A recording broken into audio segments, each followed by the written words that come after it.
Well, if you've heard of Spring Watch, or haven't, if you haven't, you should watch it. It's awesome. There's Autumn Watch, there's Winter Watch, and now there's Spring Watch. It's only a few days left until Thursday. Well, on their live cameras, if you go to their website, you might see it. They might give you a video of a live nightingale's nest.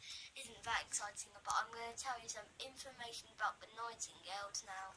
So if you see a nightingale in England on the tree, it will just go.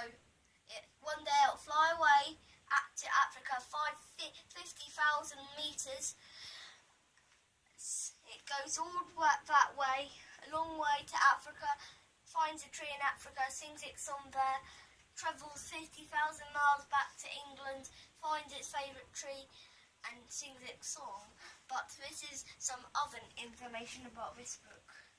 Nightingales are shy birds that can often be glimpsed hiding in dense shrubs.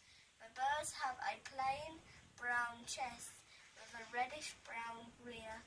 Their underparts are paler, and they have a black eye with a white surround.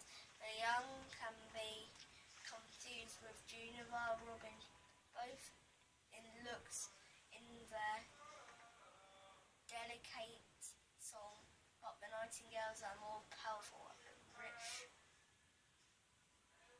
melodious. Please don't listen to that man downstairs.